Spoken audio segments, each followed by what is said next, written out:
phone away. Hello, ladies and gentlemen. Welcome to episode 12 of A Doge's Breakfast. We have with me today James Morehouse. Say hello, James. Hello, ladies and gents. And Been a while. I need to. Ah, we're doing well here. Great start. Start again. No, it's recording, mate. It's live. It goes up live, so it doesn't matter. Okay. So look, we'll just say. Firstly, I just need to apologise. He's applauding, which is excellent. So We've got 3 in the room. Awesome. Firstly, I just need to apologise. When Trent and I started this series, the very rough plan was one video a week. Deno has obviously gone above and beyond, so my commitment to playing with small men on a weekly basis is still there. I just don't video it all the time. yeah, look pathetic, mate. But you know what can you do? So we have actually just hit a snag though, because I don't believe it's switching between people's faces, because I think I clicked on something which isn't good.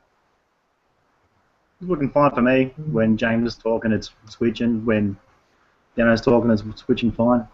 That's because I'm clicking a button to make it happen. That's pretty rad. Yeah. Well done. No, but we're all seeing different things though. So right now I'm talking, you're hearing me. James, why don't you speak for a moment and see if it switches to you? Here are some words. Let's see if it. No, it's not switching. No, because I haven't clicked it. Let me figure out how to switch it. Fuck, I hope this goes up. This will be majestic television. Oh, we'll just restart it, mate. That's all. No problems. Every time one of you guys speaks, it switches to you guys. Now, Does it? Yeah, it does. Serious. It's not working for my end. Ooh, it's working Well, for me now. James, how about you and me have a conversation to see if Trent can pick up on it? No, but that would be process of elimination and successfully solve the problem for Trent. So But if it works, it'll work, right? That seems intelligent. Trent just pressed something and it changed. I heard it. Amazing. Much amazed. So, wow. So All right. wow. So, James, I'm going to let you be the host of this episode. So, hook in, mate. What do you got for us? So are we starting again, or is this it? No, let's No, start. this is it, mate. Rock and roll. Rock and roll. Okay, start again. Lance, cut that out. Lance. Oh, ha, ha, ha. Okay. Welcome to Doge's Breakfast, our second Hangout edition, and I think this is now potentially episode 13. My name's James. No, it's Thanks for tuning in. episode 12. It's episode 12, James, because I recorded episode 13 today. It's a fucking great episode too. So you recorded ahead of schedule. Okay. Yeah, as per usual, mate. That's what we're supposed to do, pal. Well, I have to apologise for my lack of videos in comparison to Mr. Dennison pumping out one every second day at this rate.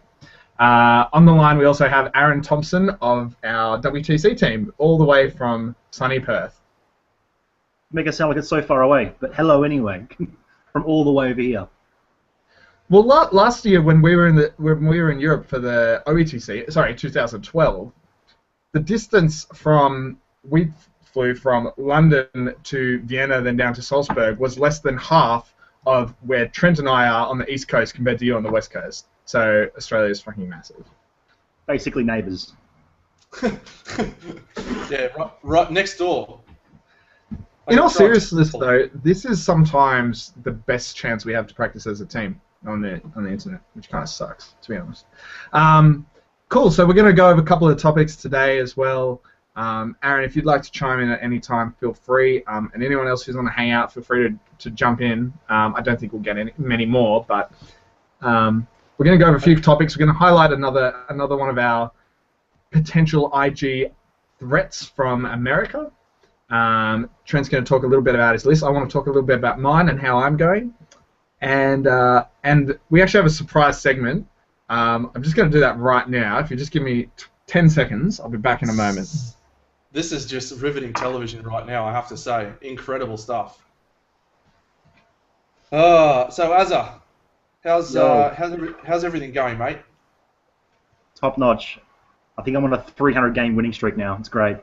So you obviously haven't been to Queensland in a while. Oh, no, not for at least a month or two, eh? It's just great. How'd you go last time you were up here? Here we go. All right, James, rock and roll, mate. That was an opportune time for a change of segment. This segment is going to be called Straight from the Horse's Mouth. I will give you 3 wishes. That's beautiful, James.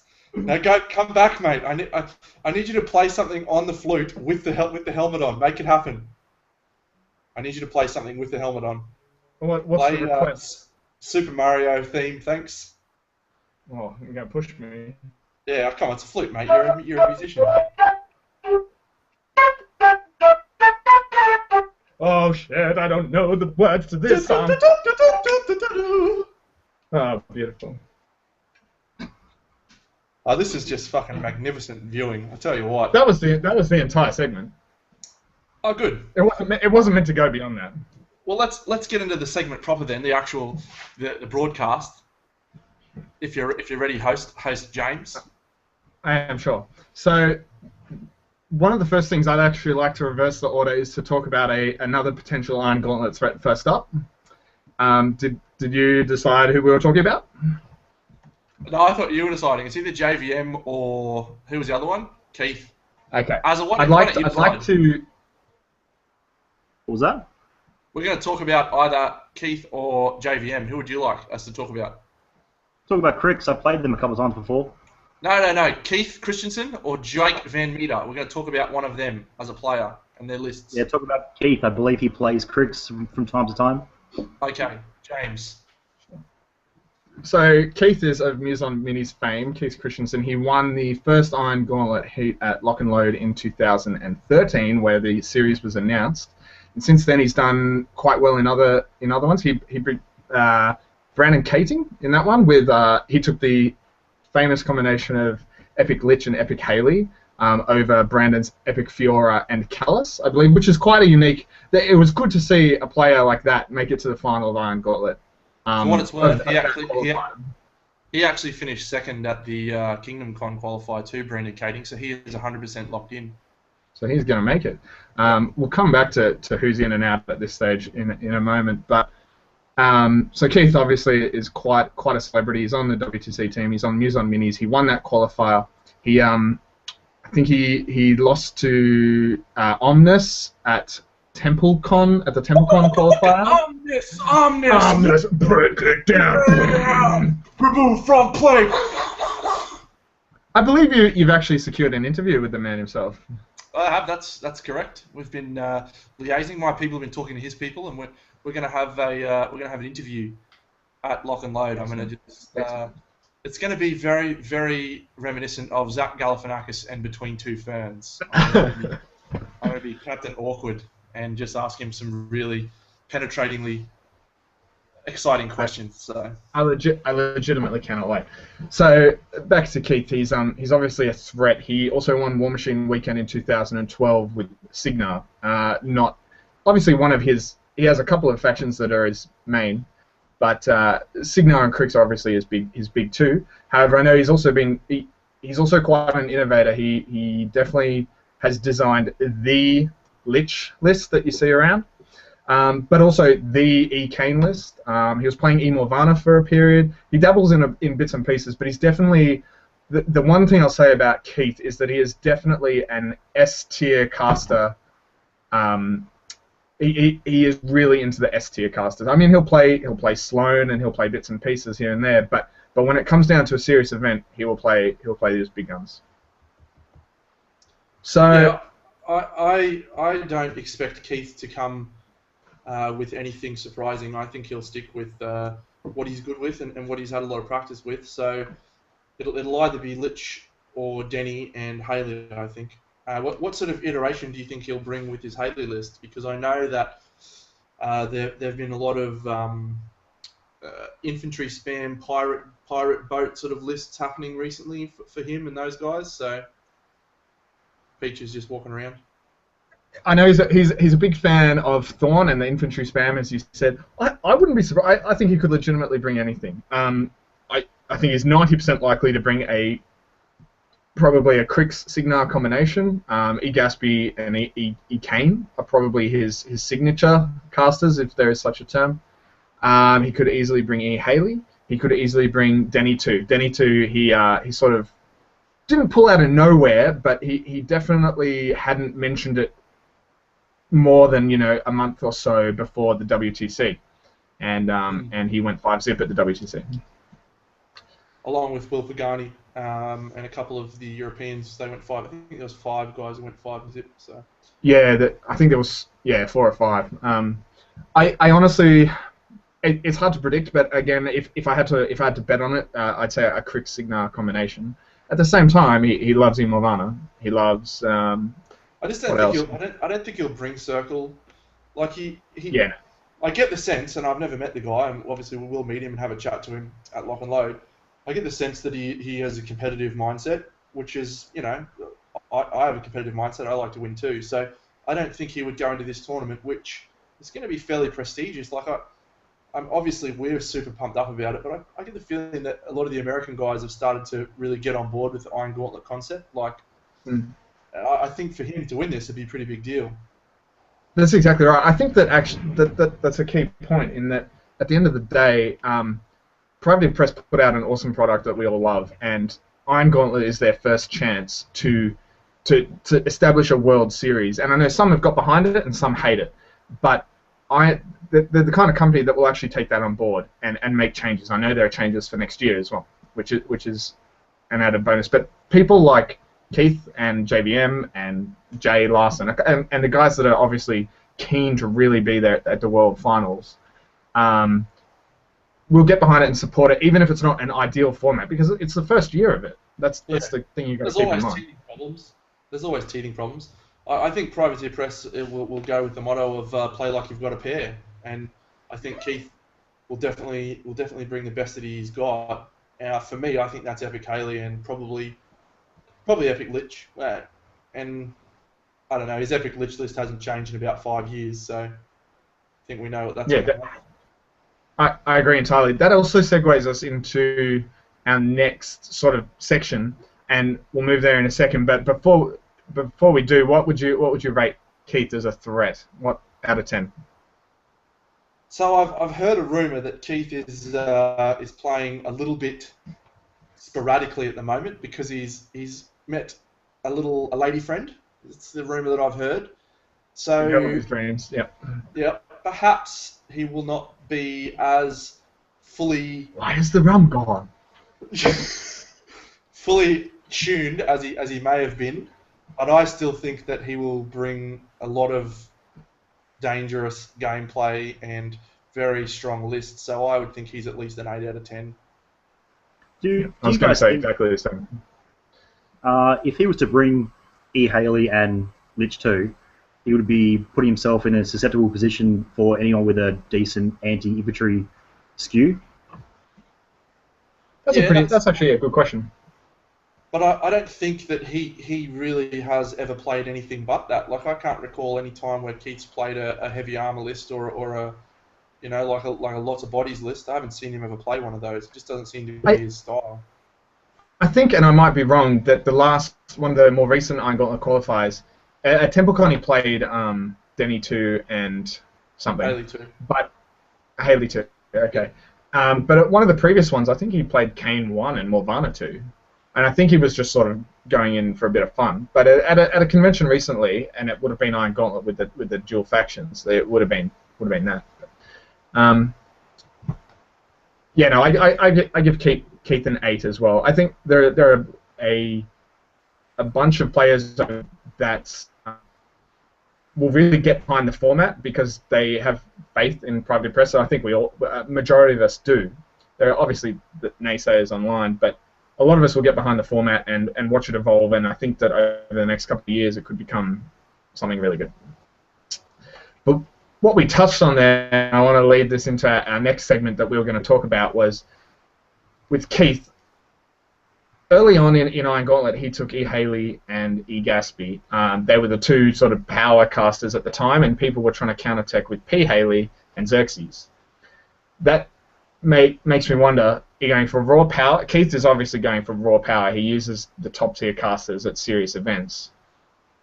Or is there an advantage into trying to counter-tech it or rogue it, or dark horse it, really? Have you seen an Iron Gauntlet winner that wasn't using a power caster yet? I think Brandon Kading got unlucky not to make it with Callis. But he didn't win. Well, no, but he got really close to beating Keith in that one. So I think probably the first and the only would be Jordan Nark. He won with didn't he win with Mercenaries? No, that was the Masters. No. He won Masters. He was playing Krios 1 and Gatsby 2. So short answer, Powercasters. Powercasters. Mate, I think you could look over the track. The only people who haven't won with Powercasters is probably me. I won with Vlad 2 and Vlad 3. Everyone else has gone for Epic Haley, Epic Gatsby, etc., etc. P-Vale and E-Vale. I'd be keen to actually look through that.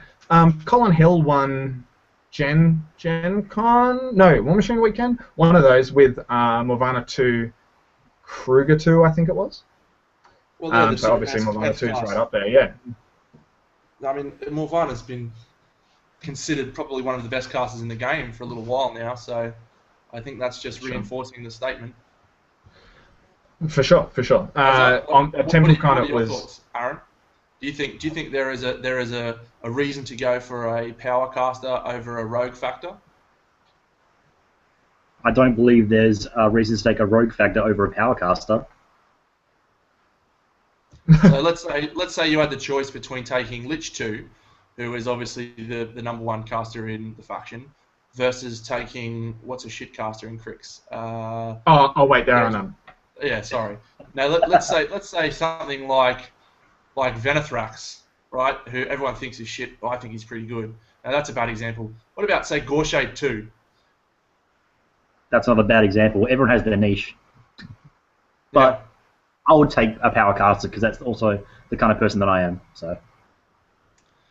Well, my belief is that you should take the caster that you feel strongest with. I don't necessarily think that means you should play the Powercaster because I've never played Gatsby 2 ever. I've never even put him on the table, but I still go alright. I've never played.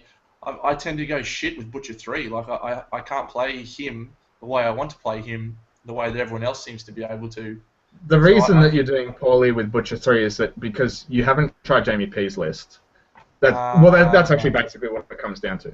So you do need to give that a go. If only I was an innovator in the faction of Kador, I would be able to, I can't. Well, what about an example like Tom Guan, who's obviously risen to fame a bit recently with Mortenebra? Tom Guan. I think that is an example reinforcing my opinion that you should play what you're most comfortable with. I watched a video of him playing Mortenebra versus a troll player about a year ago, and he took 25 minutes on his turn. I was watching on YouTube, and I was sitting there for 25 minutes going, is he going to fucking do something or what?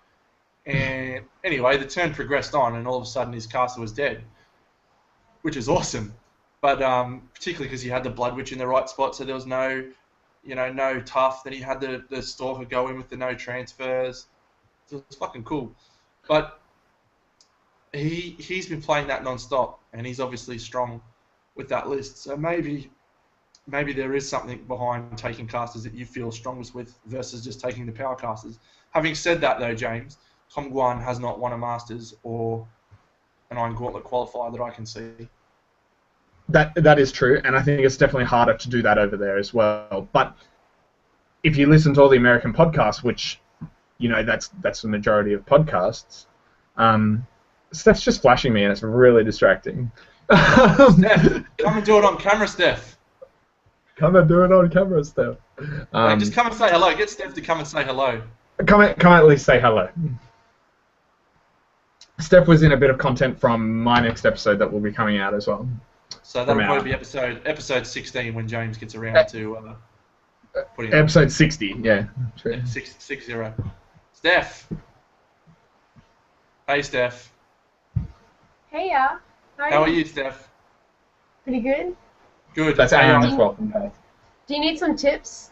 Yeah, I need tips. I need frosted tips like Blighty. That's what I need. I thought you were gonna say something else there. No, just the tip. No, so Steph, just wanted to let you know I've ordered you a shirt. Oh, It says thank you. it says Steffi on the back, and it is a size small. I had to guess your size. I hope that's appropriate. Oh, you That might sounds have got great. it. You That might sounds have got fun. it. Awesome. Mate. Cool. Alright, I'll leave you to Okay, it. This was thanks, Steph. riveting television. It's just magnificent stuff. That's James's girlfriend. Guy's punching so far above his weight, it's not funny. No worries. So, Tom Guan, I think that if you listen to the podcast, which are 80% American these days, the guy's risen to fame. Until you and I start our podcast, you mean? That is true. We'll call it straight from the horse's mouth. Hosted by Big Deno. I tried to do a mock Big Deno last night, and they're kind of like, "Oh, this is Big Deno, your host. I'm tuning in from southern Brisbane, where I play professional rugby." Tom Guan. So this is reminiscent of Flanzer for me. Before P. Doomy Runes of War came into vogue, everyone actually hated on P. Doomy. I don't know if you remember or not. And I don't know how that happened. Neither do I. The cunt has purification. Like, how do you hate how is purification in Trolls bad? Exactly. Anyway, the only sort of justifiable reasons I can come up with is people didn't realize how good purification was. The stone already gets rid of continuous effects. He's got squishy stat line. But anyway, that blew my mind. Yeah, okay. I'm right there with you because purification, fortune, like as a chime in here, he's fucking incredible, right? Every one of his spells on his card is amazing. You got Rampager can just win you a game straight up. Rampage just wins you a game. Stranglehold, if you're in a bind, you can just Stranglehold a Colossal if you need to. He's got amazing spells. And Banishing Ward. Banishing Ward. What a and joke. it's not just that they're good. And I can see people saying, like, oh, he has no Arc Node, so if he casts Stranglehold, he dies. It's like, well, that's definitely not true, but okay. Fortune, amazing. Banishing, it's not all just those spells. It's in combination of each other in Trolls as a faction. I'd actually like to see him outside of tier more. Well, I completely agree, but there's obviously a good reason to take him in tier, and that's those walls. I think the walls are probably a really, really big reason why you would do that. Do you agree?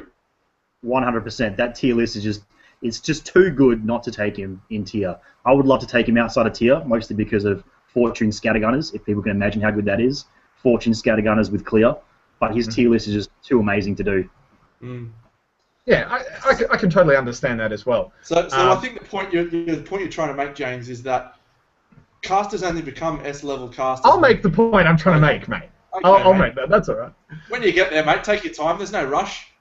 My point is, I think that Tom Guan is on the verge of what Jason Flanzer was essentially doing. Maybe Mornever may not be an S-tier caster, but the way that he's brought her into the spotlight has got people accounting for that, I think. Okay. I don't necessarily agree with you, but... At all?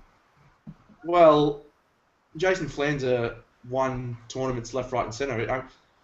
I heard this statistic on Chain Attack, but he's never lost a tournament game until the WTC, and that was his first ever tournament loss in Steamroller with Runes of War, ever. Out of 120 games. And what a time to lose. Yeah, at the final table. Nice work. And it cost him. It was 3-2 as well, because he got double ported on by a Morvana Stalker with Carnivore. Like Gobas, woo! And the guy just kept rolling sevens to hit and just smashed him. It was classic stuff. I was laughing actually. The dice that he was rolling was out of this world. If you haven't watched it, I remember the first damage roll was like double one. Oh, reroll, double six. Yeah. If you go and watch the game, it is still on YouTube. It was fucking hilarious because he was in a strong position too. Well, it was like the top of 2 or bottom of 2 or something. Yeah, it's bottom of 2. Anyway, what I'm saying, I don't think that I may not have made my point so clearly, because I think that P. Doomy, and especially that tier list, has capabilities to be like a top troll caster. I think that these days Madrak and Runes of War, or even maybe not Runes of War and Family Reunion, but a combination along those lines is definitely one of the stronger combos. And maybe not a year ago, 2 years ago, P. Doomy was just no one wanted him at all. I don't think that's what Tom Guan is essentially doing, but he has found something that no one really rates more than Nebra, and I still don't know why, because I think she's incredible. And she provides something completely different to what cricks normally throw at you. It's a real curveball in terms of list design. Well, Tom Guan doesn't play the tier list though. He plays just a standard list which has Deathjack and Stalkers, and he has Blood Witches, which are a key part of his plan because he wants to deny Tough and Yeah. So yeah, look, I've always thought Modern Ever was quite good. Her biggest weakness is ranged assassination. She dies too easily. So she's squishy as. There's a reason that you have to take Skylock with her. They made it like idiot proof. My point is, and we'll get there now. You'll get there. Come on, mate. I've seen people play that new list that Flans has been playing with, the Grim list that he got to War Machine Weekend Finals with, and just getting absolutely bent over. And I think that it's a combination of a rogue caster, i.e. not an S-tier caster, plus good play that has the potential for incredible success. And that's what Flans has done with P. Doomy and, to an extent more recently, that P. Grim list. So I'd like to bring another example into the equation, which is Will Pagani. So let's look at the last 3 Masters tournaments that he's been in and has won. And by the sounds of it, probably could have come close to winning the last one too. He's played Kador, he's played Retribution, and he played Circle before that. He played Circle at Mayhem Cup in the middle at this time last year, and then Kador for War Machine Weekend. Yeah. He played Cricks at Mayhem Cup this year with a Gorshade 1 list. But that is a guy who has taken lists that people don't necessarily think are that strong or whatever, but has still managed to win tournaments with them. And I think that it all comes down to familiarity with what you're playing with and what you're playing against. Sure. I agree really entirely. I don't think that anyone at Iron Gauntlet has really... This might be controversial, but I don't think anyone at Iron Gauntlet has taken enough time to think about the possible iterations and what they're going to drop. I think when I listen to your videos, I get that impression hugely. You've thought, like, your last video with the 4 different iterations of how you do your specialists for Kador. I think the problem is as well that specialist is also a dying thing, and that it's actually not as interesting to everyone as it potentially could be. Well, for me, that's one of the big things about Iron Gauntlet. Because there's so many different possible lists you could play against, specialists are essential. You have to be able to change your list. Otherwise, you just lose at the list selection stage. Like, straight up, it's a coin flip. So, yeah, definitely. At least specialists give you a little bit of an opportunity to alleviate some negative matchups. You got any thoughts on Iron Gauntlet, Azza? In terms of specialists? When I heard the format, I wasn't a big fan of Iron Gauntlet, but I would agree with what you guys are saying. You need specialists in Iron Gauntlet to just to make it fair. I mean, like you said, you can lose a game at the list selection process. Exactly, and that's why it's basically been a nightmare. I think that specialists coupled with Iron Gauntlet make a ton more sense. Specialists in a standard steamroller or Iron Gauntlet without specialists both immediately lose a whole lot of the appeal. Mm. I've got an Iron Gauntlet tournament this weekend. It's our fundraising event up here in Queensland. It's actually in 2 days, and I'm hoping I do well. I'm hoping I win, obviously, but I'm not 100% sure how I'm going to go because this will be the first time that I've actually put these 2 lists into this environment where I have to go through 4 different possible list combinations. So I know Potsy's going to be playing Scorn and Circle, right? You heard that here first. He's playing a Circle list as paired with his Xerxes tier.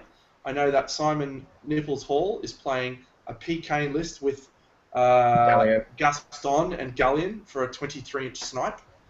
And then he's pairing that with Pythagoras with an Archangel, followed up by, there's one other guy. Tobias is playing Assyria and P. Lilith. And then there's one other person, Gigantor. Gigantor is playing Epic Haley and probably Epic Gatsby. So that right there is 4 completely different pairings. That, yeah. like, well, I just don't know what I do. Like, obviously, I hope I do well, and I think I'll be able to win it. If I play well enough, I should win it. Let's be honest. If you lose, that is going to be disappointing, considering the amount of practice you've done and they haven't. I agree, but this will be a really solid test to see if my theory that I've been working hard on is actually marries out on the tabletop. For sure. We have a similar event coming up. We actually organised it the other day. In 3 weeks, we're having an Iron Gauntlet practice. But that's actually really interesting, those combinations, because it's completely outside of the realms of what you normally prepare for. I'm not sold on Simon's pairing, but I can see what he's trying to do. One's like a melee armor beater, and the other one is guns from range. But they both have a colossal, a heavy target that you can crack. Potsy, what, Fist of Halak and something, or Mordecai and something? Fist of Halak and P. Kruger. Is old P. Kruger list with the 3 war pools and the Gorax and the stones and the little shooting. Yeah. A sort of a standard P. Kruger list. That seems like they're both double downing on anti-infantry pretty heavily. Well, Potsy's Fists of Halak is very, very good at dealing with a lot of things, but what it can't handle is control casters. So I think by taking P. Kruger, he gives the control casters a bit of a finger, because he can sort of bypass that with stones, and he's got a decent threat range with Kruger's assassination himself and things like that. So yeah, okay, that's. The other thing I think Potsy is trying to prepare for Crix. He knows that Scorn gets hosed by Crix, and so he wants to take Kruger. I didn't know that Potsy didn't enjoy playing Crix, so it's good that he's got P. Kruger, because he I guess he can deal with Crix. So. Little known fact, Potsy not a big fan of the old Crix. Yeah. Classic. Those are some really interesting combos. What was that, Azza? Has Potsy tried to play Fist of Halak versus Crix yet? Has he actually tried that? No, I told him that we're definitely doing it this weekend. If we play each other, it's going to be P-Scar versus Fist of Halak, and I think he's got a very, very good chance. He's going to set all my shit on fire. Like, it's just going to be brutal. Auto lose. Yeah. Auto lose, mate. Auto lose. Yep. Give up. So James, Can I just make one more point before we move on to the next segment? Yep, go. The only thing is, I wouldn't be surprised if a combination of not a dark horse or a rogue caster, but a good player took a B, what is commonly seen as a B caster, and won. So, for example, if someone took Cassius, if someone took P-Veil. If someone took P-Scar and Vlad 3 and won, that would be the example that you're looking for. Not as much. I reckon they've probably got no help, but anyway. Vlad 3 is not considered a strong caster. No, I think that you've got a really strong pair, and you've done well to navigate the process. So your camera turned off, by the way. My camera's turned off? Mm-hmm. Hasn't turned off on my end, James. Okay, now we're good. It's back James is just killing this podcast, mate. You're never hosting again, by the way. So I just wanted to say that I genuinely think S-tier casters are important. I think if you don't have at least one, you will not win the Iron Gauntlet. That is my belief. We have not seen a single Iron Gauntlet 1 without an S-tier caster. A single serious Iron Gauntlet. And I think that's probably definitely a fair statement. Yep. There's been a couple of Iron Gauntlets in Europe, in Europe, which haven't got as much attention as the Americas or us. Both European Iron Gauntlet qualifiers, they were won by, one guy won it with Epicale, Epigaspi, and the other one was won by Daniel Knaus, the Crix noob. Or is that, no, it's the Circle guy. No, he was playing Circle when we played in Austria, but his main faction is Crix. But he's not Crix noob. No, Crix noob's Janos Salza. Yeah, that's him. That's the one. Yeah, so that's what I think, and I'm trying to buck the trend a little bit by taking P-Scar and Vlad 3 because I don't believe they're S classes, and I think that I'm probably. I think it's a hard sell to convince people that P-Scar is not an S tier caster. I reckon Crix have 5 or 6 S tier casters. When people talk about the best caster in Crix, she'll be 3rd or 4th normally when spoken about. I believe she's number 1, But just because Egaspi is a 12 out of 10 doesn't mean that P-Scar isn't a 10 out of 10. Well, I think P-Scar's a 15 out of 10, but that's just me. So you don't think she's an ST? You don't think she isn't an ST caster? No, I think she is. I think she 100% is, but she's not widely considered that way, generally. Okay. Yeah, sure. Chain Attack rated her an A, mate, not an A+. Do you know what I mean? Yeah. You guys are doing it pretty tough in Creeks as well, so yeah, that all makes sense.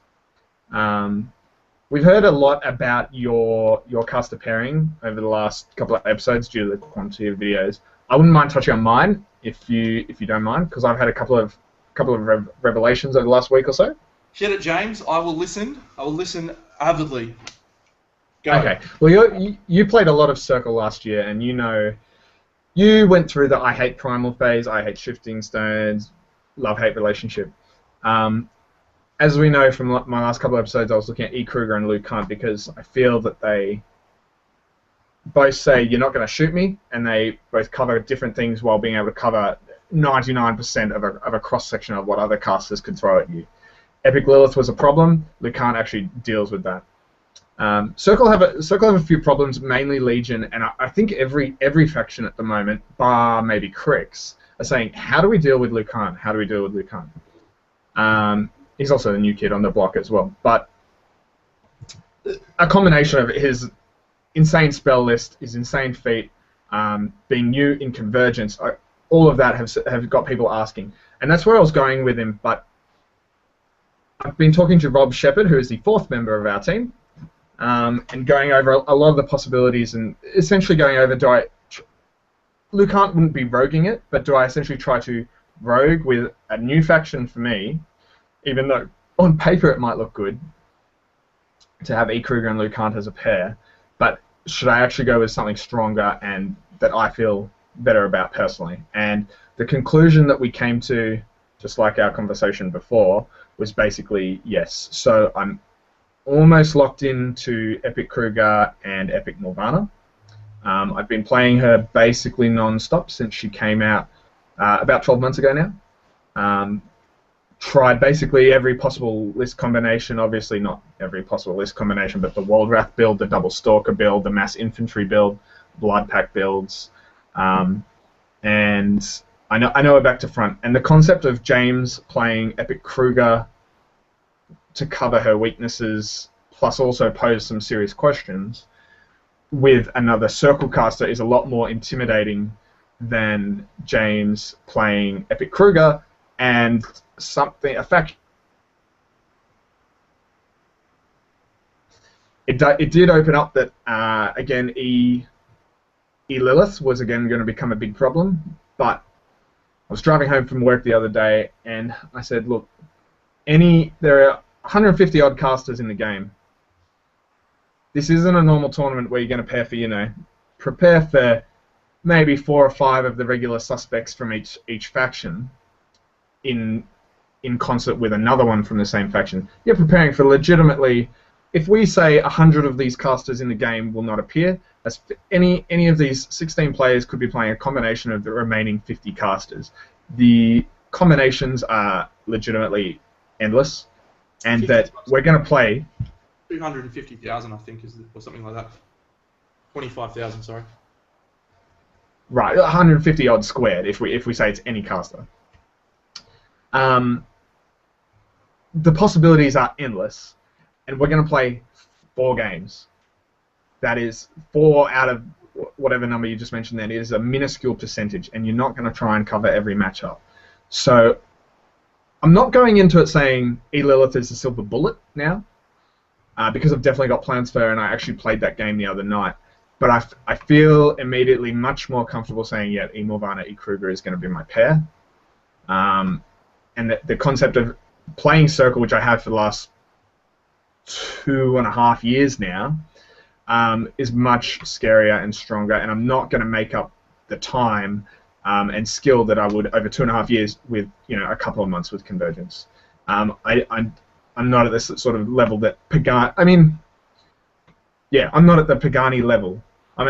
Not to say that I couldn't potentially beat him in a game, but I'm not in the same headspace where he thinks about every faction, he plays everything, he owns a game shop, he's been playing for 8 years, and he knows everything back to front. I reckon I could still beat someone like that, but I don't have that broad knowledge that he has. So I'm back to that pairing, and I'm just fixing up my specialist at the moment, and I've had a couple of games with it, and I'm really happy with it. I'll be filming Epic Vale versus Epic Morvana tomorrow night with Aaron, with commentary by Rob. So can I ask you a question? Go for it. You said that you believe you could beat Will Pagani, even though he has significant amounts of practice and experience and all those reasons. How is it that you feel that you can beat him if you don't have that backing and technical knowledge? What is it that you think that differentiates you from him as a player? That's an interesting question. It works on a couple of levels. I do think I have the knowledge required.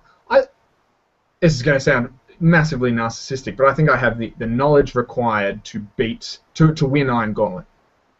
Also, Will Pagani isn't playing, but that's another thing. I have the knowledge behind the game, and I played a lot of different factions. I played a lot of Signar as well while I was living in America, which is something I wouldn't even think about playing these days. I feel like I know basically the rules of the majority of the models back to front. You can quiz me on all the relevant stuff, not like what is the rat of a Mechanithrall, but all the relevant stuff, and I get 99% of it right. I know the majority of the common combos, but when you play Circle, you have to actually really think outside the box, and that's something I think you encountered as well, of not going down the double stones win way, or the or these are the builds that work. This is the Chromac build, and I'll play that because Pagani said so. I think you actually really need to think outside the box and be innovative, and War Machine has a lot of room for innovative play. Circle really encourage innovative play. I pulled off one of the greatest games of all time I'd had on Monday with Aaron, just some absolutely sensational play, and I was jazzed for the next 24 hours because of I actually spent 20 minutes at the start of this turn, thank God this tournament is Deathclog, thinking about how I'm going to pull this off. And I went from looking like I was getting absolutely crushed to pulling off these combos, getting up 3-0 on scenario, and from a position where he couldn't retaliate. Yeah, admittedly, it was incursion for E. Kruger, which is not bad, but I came up with a solid plan to navigate E. Lilith's feet, and it worked. I think you can apply that to any sort of top-tier game. The dice don't matter. The models don't matter. It's really about what your plan is. Any good player will make the dice irrelevant. So, I agree with you. I think you could beat Will Pagani, and I mean I've never played the guy, but Chunky, one of the other Australians up here, has played him, and he's of the opinion that he's no better at a skill level than we are. Whether or not that's true, I think the reason why anyone could potentially beat someone like Will would be, it comes down to me, flexibility and adaptability, and a word that I use a lot when I'm talking about rugby league and touch football and soccer, it's flair. Like, I think you play with a lot of flair, which is to say that you do things that not a lot of other people are capable of doing. You see things that other people don't see.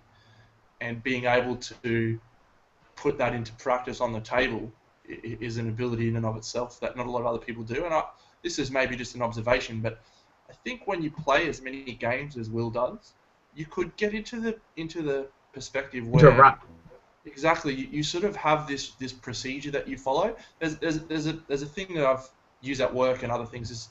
It's the 4 stages of competence, right? So you've got unconscious incompetence, which is basically you're shit, but you don't know why you're shit. Then you've got conscious incompetence. So you've actually started to understand what you're doing wrong. So you're shit, but you realise where to improve. Why you're shit and how you can improve. Yeah. And so then you go to conscious competence. So that's where every turn you're actively going, okay, this is what I need to do to do the right things, and consciously thinking about where you're going. And the final stage, the 4th stage, and the one that I think Will's at, but it's not necessarily the best one, I'll come back to in a second, is unconscious competence. So you just do things without thinking about it, and it all comes off because that's how you play. That's kind of like rote memory. Right. When you're talking about those 4 stages of competence, the actual best stage to be at is level 3, is conscious competence, because you are you are adapting to the situation as it stands. You are looking at the state of the game. You are focusing on what things you need to be working on. Whereas if you're unconsciously just going through the motions, you might just follow a process that's worked for you in another game, which might not exactly work in this table state.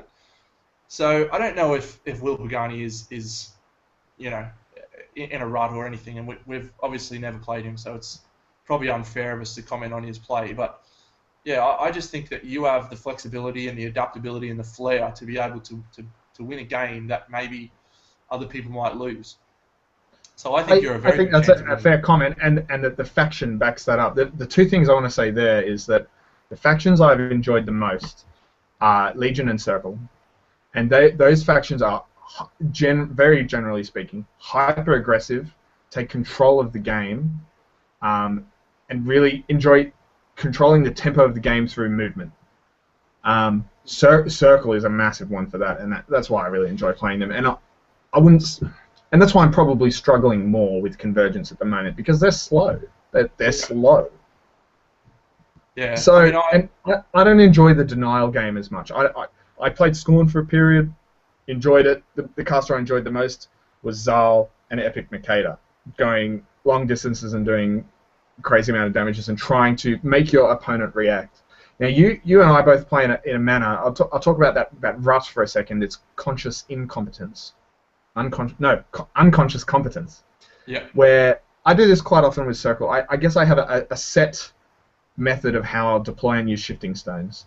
So I'll generally always deploy them in the same fashion, and I will generally always position them such that they are just out of your threat range, which requires knowing exactly what your opponent is capable of and how they can take it out, which is one of the reasons Circle is a hard faction to play. Yeah. But also trying to make you overextend, or if a model charges 11 inches and it's the only thing that threatens a shifting stone, you put it more than 11 inches back. Putting it in a threatening position to allow me to control the tempo of the game and get that alpha strike and go from there. Legion do that well as well. What you can often do is get stuck in a rut of how you're going to deploy and use those stones. I'm going to shift them up this way so that hopefully top of 2 I can do an assassination.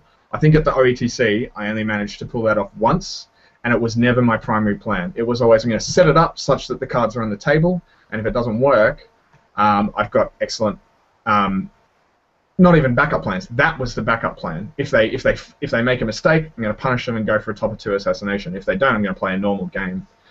You do a similar thing, where you enjoy controlling the pace of the game, I think, but you do it in a completely different manner.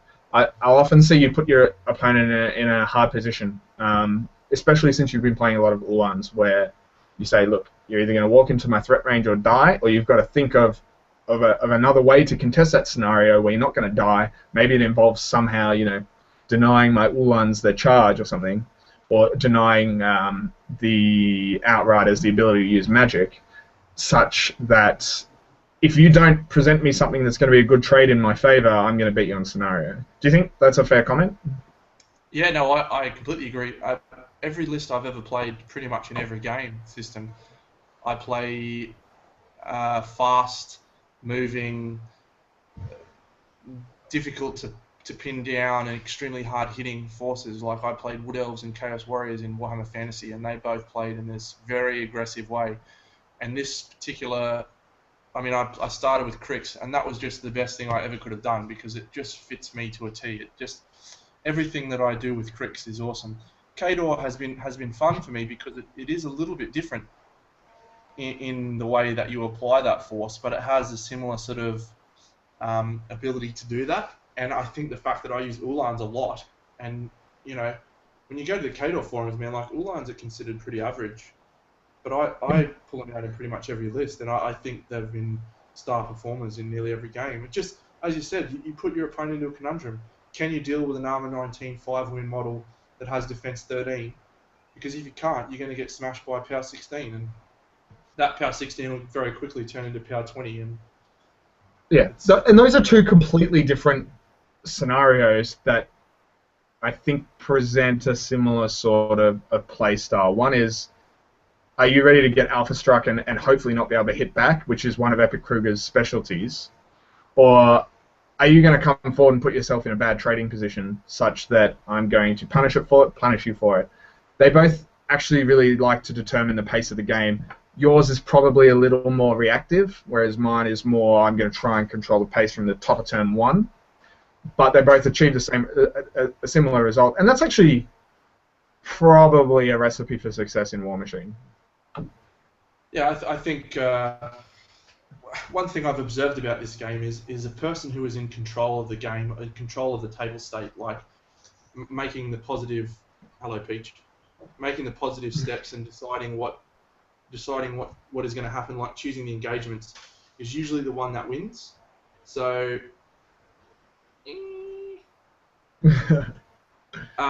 yeah, I mean, I just think that you and I play very similarly, and we play. You and I have had some really good games, but you and I haven't been in a tournament in a long time. Do you remember the last time? Well, no. that Callus versus P-Scar game. That game was awesome. Do you remember that? Yeah. And I remember immediately after the game going, if I had done X, Y, Z, and this is incompetent consciousness, and it's that cycle you mentioned is a lot of what new players go through, and the good ones will immediately graduate to unconscious competence. Unconscious. That's the one where they actually stop going, oh, my dice suck, and start going, this is what I could have done to do better. And I immediately went into that phase after that game, the Callus versus P-Sky, and said, oh, I did a really bad trade here. I did this wrong. Next time I'll do X, Y, Z. And that is the best way to get better at War Machine. I think. Some players never progress past that fourth stage. They constantly blame their dice, or they constantly blame the matchups, and they don't ever get past those factors and realise that there is always things you can do in a game. I do not think there is an unwinnable matchup in this game. I simply don't. I think it's definitely fair. You know, there's some tough ones, but I've still won games. I've still won PKI versus Legion. Sounds tough, but I've done it. That's part of the beauty of the game, and I think it's actually why there are a lot of good people playing War Machine, because it is rare that I will see someone not get past the phase of my dice suck. It's either that they actually just want to play a beer and pretzels game, and that's probably not what this game is, and they can go and play a different game if they want. Or they will graduate past that, and then depending on how serious they are about the game, they will take that to a different level of how quickly they're going to get good or bad. So one of the guys who's donated to this cast, his name's Ed Sykes from Canberra. He's only basically been playing this year. Plays Kador. Man dear to your heart, and he is improving drastically, because the first thing he says after every game is, what did I do wrong? What could I have done better? Nothing about list, nothing about dice. Occasionally there are a few list things that he needs help with, like his old witch list did not have any armor cracking whatsoever, and it's actually a bit of a problem for her. It was all like Kayazi and Winterguard. But he went straight to that phase. He went straight to that phase. So it's part of what makes a game so good. There's so much journeying through those phases, and I don't think I'll ever get to a phase where I'm like, I've completed this game. We've diverged a lot from the topic that we started with, which is fine. But what's that? You guys had a topic. Yeah. I thought you guys were chatting. No, we sort of had a topic. We had a topic. It was my lists. Yeah, no, but that's good. This is all related. This is good stuff. Yeah. So I think now I fucking lost my point. No, I think I remember it. Yeah. So I think that when you reach a stage that you and I are at, you don't tend to lose an awful lot of games, and that's not me being arrogant. Peach, don't attack that cord with your claws. That's not me being arrogant. I don't lose a lot of games at tournaments. I've lost 2 this year so far. So that's less than you lost in one tournament at the end of last year. It is, yes. Thank you. Mind you, that was actually the combined. Can I just tell you that last year, leading into the Super Series, I was on 22 out of 23 tournament games. So I really. You got to the final hurdle and you stumbled when it mattered. So that's good. Anyway, my point was staying on topic, eh? Yeah, you and I, we don't tend to lose an awful lot of games, and I think it would probably be fair to say that most of the people that we play with are the same sort of mindset, as there's another one. It never loses over in Perth unless it's to Ben Leaper. But when you reach that stage, you still have to constantly ask yourself, why did I lose? And not blame it on factors such as dice or factors such as army composition, because it is easy to get in that trap, right? When you play a dice game, it's hard to get out of the mindset of, fuck, if I didn't roll that double one at that critical time, or, if I just hit on 3 more attacks, when I needed 4s to hit, I would have won the game. Like, it's easy to see that, but you've got to be able to realise that there's always other factors and there's always other things you can do. And maybe you could have focused on the scenario, or maybe you could have gone for an assassination a turn earlier when you had more resources. And I touched on it in my vidcast with Potsy's game last night. I said I think the mark of a great player in this game is to know when your best possible chance of winning the game has become assassination. Because I've played games where I look at the table, and my Iron Gauntlet final is a perfect example of this. I looked at the table at the start of my turn 4 and said, I can't win this game on scenario, and I'm losing the attrition battle, and I'm not gonna be able to pull back enough in this turn to get back to square. So I have to take what assassination options I have either now or move into position for it next turn. And as it was, I had a chance then, and I thought, it's probably about a 40% chance of coming off, but if I don't go for it next turn, it's going to be 25% chance or less, or maybe 0. So you've got to recognise that and go for it, and that is again consciously thinking about the game as it's happening, and then after the game realise that maybe if you lost, why did you lose? When did you lose the game? I mean, it still is a dice game, and very, very, very, very rarely you will get diced. It's definitely happened. But I still learn 10 times as much from the games that I lose. I lose more from games that I lose. Wouldn't you say that the occasion that you do blame it on dice, it's probably something else you could have done, some position you could have gotten yourself into that would have changed the game state? Like, that's the thing. Even if you roll 3 triple ones in a row, this may not be fact, but in my opinion, there's always something you could have done. Always. I tell you the biggest one for me, and this is one thing that we've sort of touched on a bit already, but it comes down to list selection. That first minute or 2 when you sit down at the table with your opponent, take that fucking thing off, mate. You look like a spastic. Trying to have a serious conversation and you're pulling out fucking pig faces and stuff. You're a wanker. Alright, so basically, when you... King Deno is back. You're welcome. I'm surprised it knows where the top of your head is. Go on. Yeah. No, at least it doesn't have to find the bottom of my chin.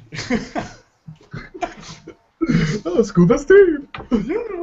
No, apparently I was supposed to play Leaps on Vassal about an hour ago and I forgot, so he just texted me then.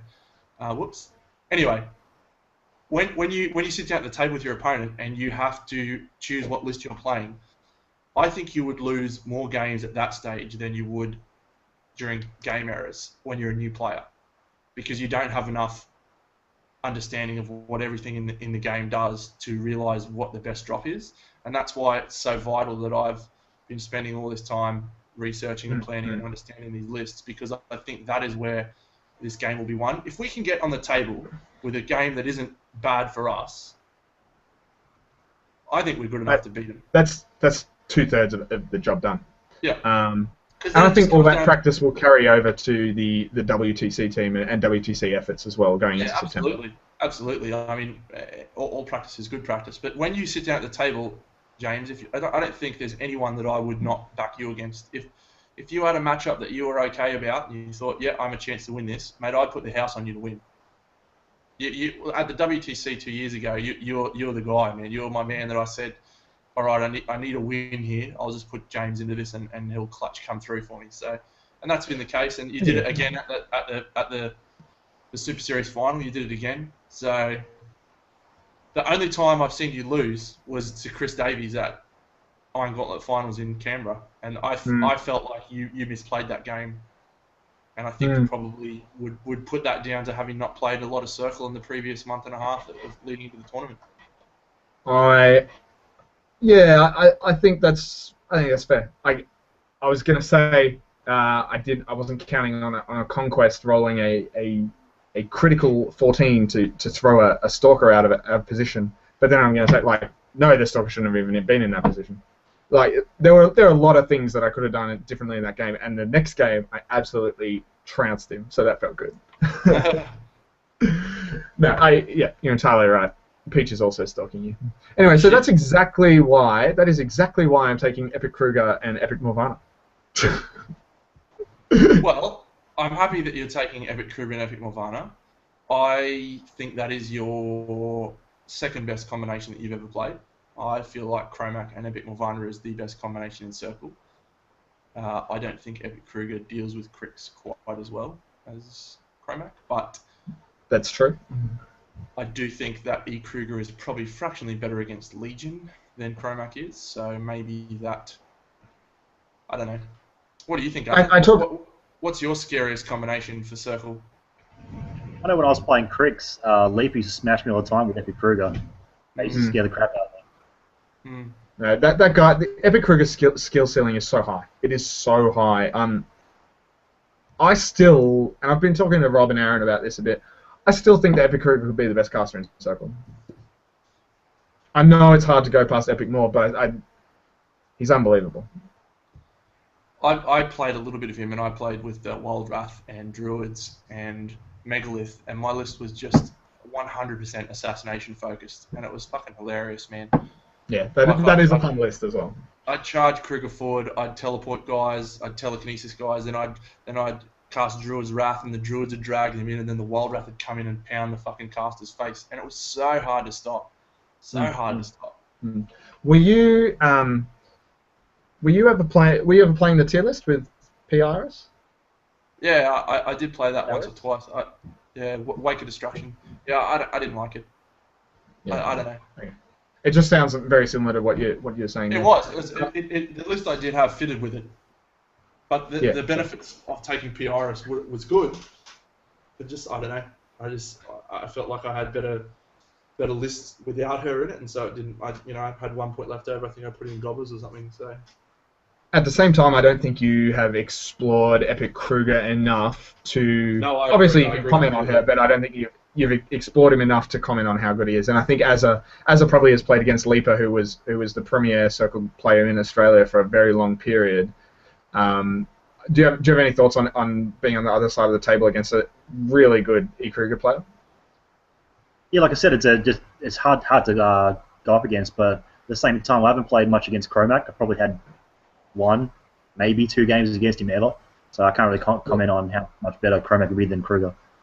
Yeah, Leaper doesn't use him much. I know in again Pagani's meta that Crix players now refuse to play him if he's got Chromac. It's gotten to that point, and to me that actually says I don't know how the Crix player. I don't think the Crix players are thinking outside the box there. I reckon Rob could give them that P-Scar Incorporeal list because his list doesn't have answers for Incorp P-Scar.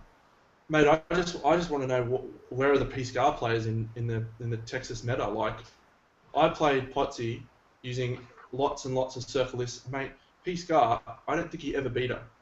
He just went through all of these, the most impossible infantry clearing he could come with, and I just used to smash him. Like, I don't know, that Chromac list, to me, I think P-Scar would just deal with it pretty easily, to be honest. I think that's something we need to explore, what the capacity of your P-Scar clearing ability, how much you can navigate that. Because I remember at the OETC 2 years ago where you're playing her, a lot of people would put down their anti-infantry list against you and say, oh yeah, it's a good matchup, and you were cruising through it.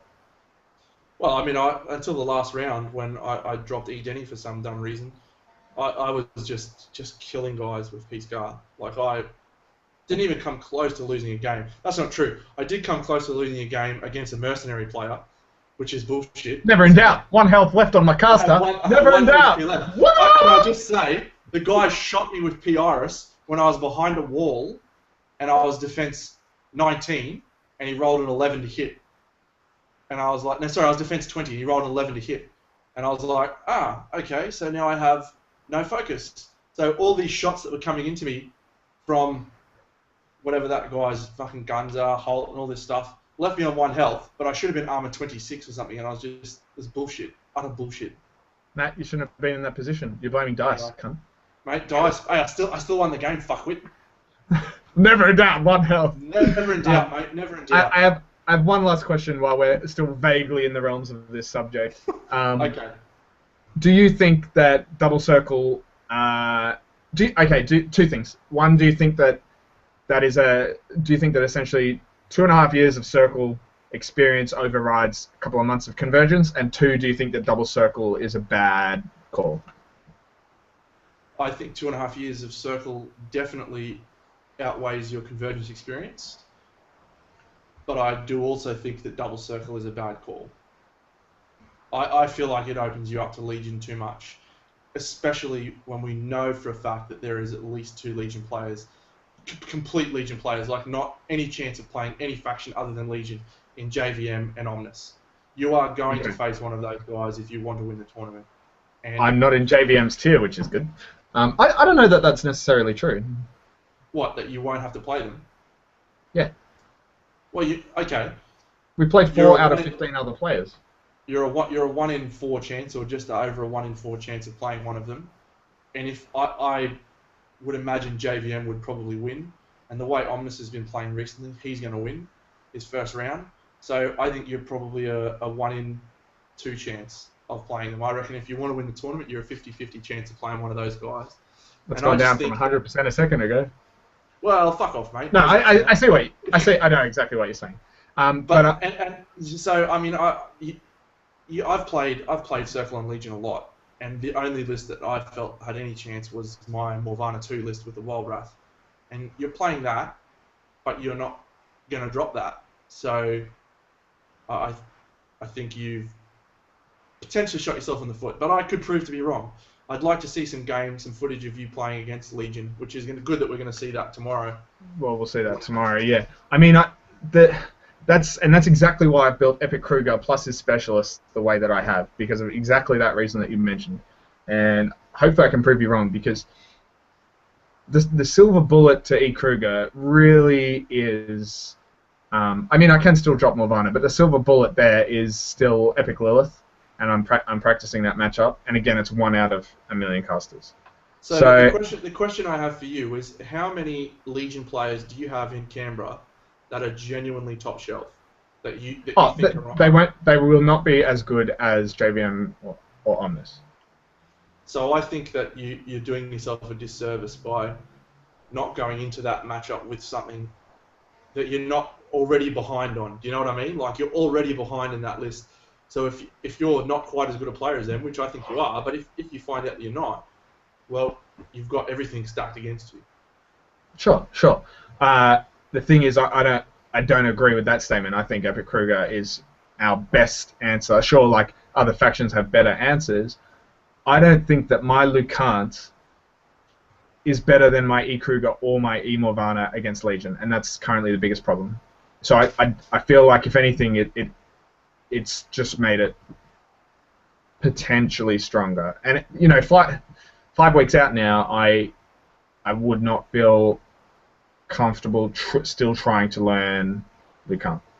Oh, look, I agree. I think it's a mistake to try and play Convergence when you haven't had enough experience. I think, yeah.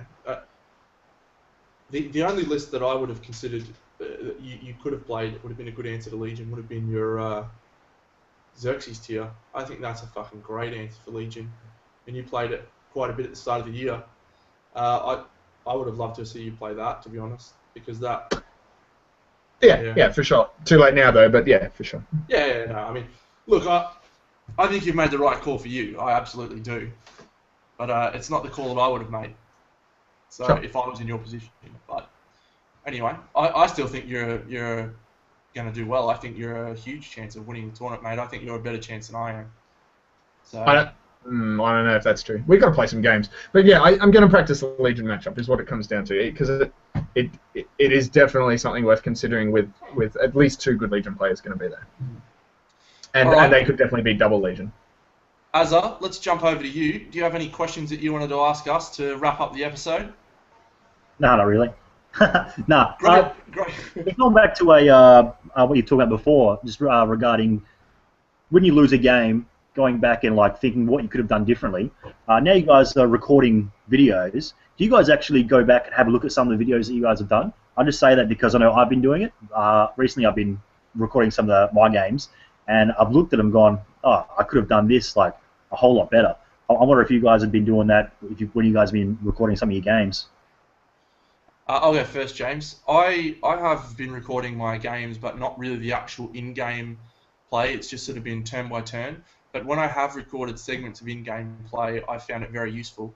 There's always things you can improve, even if it's just model placement. James looked at a shot of a game that I played the other night and went, "Why the fuck did you have all you guys clumped up like that, where the adjudicator could put all the fuckers on fire?" And I had done it for two reasons, but I realised that I could have done it in a more efficient way. That would have been better for me. Like, I was basically trying to drag the adjudicator forward and then drag Fiora forward as well, so she would be like, "Oh no, your fire doesn't go out," and I'd be like, "Oh no, I lose all my pikemen, but guess what? Fiora's dead because I charge with Ulans and Flab." That was my plan. But if I had been much more careful with my placement and had them a little bit more spread, where he still would have been able to do that, but in not necessarily get as many of my guys, that would have been far more efficient. So yes, I think it's a very, very good tool, video recording, and when I put together the episodes, I watch them from start to finish before I put them upload them. So. Short answer, yes. When I go into a game, I generally have a plan of how the next few turns are going to pan out. I remember starting off playing the game going, how the hell do you even plan beyond your own turn, let alone use your opponent's turn to plan use that time to plan your turn? These days, I obviously have a plan of how I think the game's going to pan out, and a lot of that is also decided in deployment, what you choose to match up against what, and how well you can change that on the fly. So, for example, the other night, normally when you play 2 units of Wildstalkers, you put one on each flank, normally. I realized the other night that is not going to even come close to working. I've stacked them both on one flank to annihilate infantry because they do not do anything to warders. It worked a treat. So I generally have a plan for the whole game. In one sense, I look back on some of the videos and that stuff doesn't surprise me, and it's actually just reinforcing to know that it's good reinforcement to know that what I did there works. So that's one thing that you learn regardless of if it's new or it's not new. The second thing is, yeah, you definitely notice some things where you go, what the fuck did I do that for? Or why didn't I do... When you're observing or you're watching a game, you definitely get sort of like professional backseat driving point of view, where you go, I'll watch a game on in-game gaming or on YouTube or whatever and say, oh, that guy just needs to da-da-da-da-da, and he wins. And playing that as opposed to when you're actually in the heat of the moment and playing, they could be two similar things, they could be two completely different plans. So sometimes I look back on it and go, why the fuck did I do that? But it's a combination of both that actually make the videos really valuable. Being able to reflect on what you did well and say, yes, that was good, and I can reinforce the fact that I think that was a good move, or no, that was a dumbass move. I really need to plan that better next time, or position that better, or that kind of thing. So the alternative perspective to either reinforce the good and the bad is really useful, for sure. Can I just interject with something, James? I was just remembering something that, of all people, Peter Jackson, the director of Lord of the Rings, said. And he said that he would love to be able to remove all knowledge of filming of the Lord of the Rings from his mind and then go and watch the film and see how he would have done things differently if he didn't know what had gone into the process. And I think it'd be great if we could watch a game that we had played ourselves but have no knowledge of the decision-making process and think, would I have done that differently to this person who's playing? I think that'd be a really fun exercise. Maybe I should go and get hypnotized one day and watch that shit. Well, but can you watch someone who you admire and plays the same faction or a similar list? Or, I mean, that's the beauty of the internet and videos these days, that we can say, hey, someone try this list, and then we know how it goes, and they don't only have to say, yeah, this worked, this didn't work, but you can see a video and say, well, why didn't you combine this and this to make this work, or why didn't you deploy this against whatever, and you can actually get a view on what might be your list or someone else's list or a list that you think is good, and see how 10 different people would play it, from really skilled players to new players. Azza. Good point, Azza. Why don't you just go to Good Games and film Sheldon and see what you would do differently? Good idea, mate. I love it when that guy's there because it's always so easy for me to see what's happening. It's good. he just helps me out. He just goes, "Oh, you missed this." I'm like, "Oh, fuck, thanks, man." That actually touches a point. That's probably your biggest weakness. Is probably a fair thing to say. You just get caught out by something random that, like, obviously you can't remember every rule in this game, but something random occasionally will catch you out. I get found out some of the time by casters that I have not played against, and by interactions that I'm not familiar with. I remember a key one was you saying you're playing against P. Denny because I cast Crippling Grasp on your Outriders. You know, okay, well I'll move 7 and spray. It's like can't do star attacks. You know. Yeah, like I mean, so I've never. Here's another fun fact: I played Crix for 2 years and I never played P. Denny. I didn't play P. Denny or Epic Gatsby, so I don't know how that happened. But I've lost games because I didn't know enough, and I think that has to do with the fact that I'm a person who doesn't understand what is happening just by reading War Room. Like I can look at it and I can sort of understand how the rules interact, but intuitively I don't understand it until I see it on the table, which is why playing games for me is so important in the lead up to this, because if I come up against something I haven't seen, there's a very good chance I'll lose. So. For sure. That's a good question, Azza. Have you reflected yourself, or?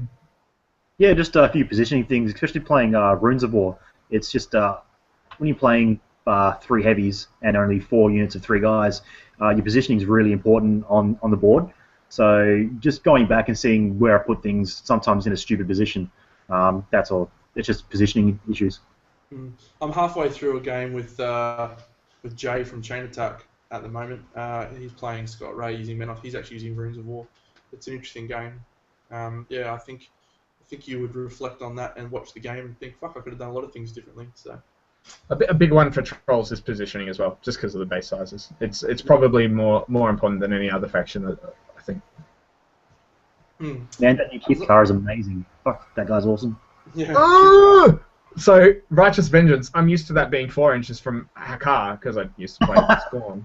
And I'm like, make 1 attack, and then off he goes. It's a cute little 4-inch threat range extender. When that guy's like, walk 6 inches, ready to fuck you. Yeah, it's fun. I hate that. Is that the same rule that Fire Salvation has, Righteous Vengeance? Yeah, same thing. Yeah, fuck yeah. What's awesome with that guy is when he gets to walk 6 inches out of activation, then you put Electroleap on him, then he charges another 9. He just kills 4 guys. That's awesome. That's fun. We've got an influx of troll players as well. I'm starting to see that Kithkar more and more, and runes more and more. I'm just starting to see double warders and fucking the champions all the time now. I'm just like... No. I play double warders everywhere. Don't get it's it. the worst. Any more questions for us, Azza? Finish us off, mate. No, I've got nothing else out. All right. That's it. Cool.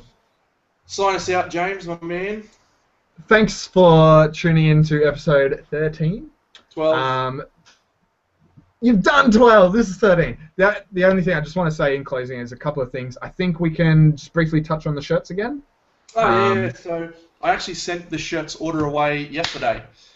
Shirts are locked in. If you haven't already ordered a shirt, you have missed out. You've missed the boat. Unlucky. Those people that have got a shirt, congratulations. I'm not sure when we'll see them. I'm expecting 2 to 3 weeks. It'll obviously need to be before 5 weeks because we leave. But if you would like your copy signed by James and I, as gay as that sounds, we will happily do so. Captain James and Captain Deno will happily sign your shirt for you. Please let us know if you want that to happen. We did actually sign our WTC shirts from a couple of years ago, and they went up on eBay and sold for $12.50, which is less than we paid for them. So that was a real value buy for whoever got that. Did that actually happen? No. No, I wish. I'll probably trade one of the shirts as well with the guys over there, so I'd love to.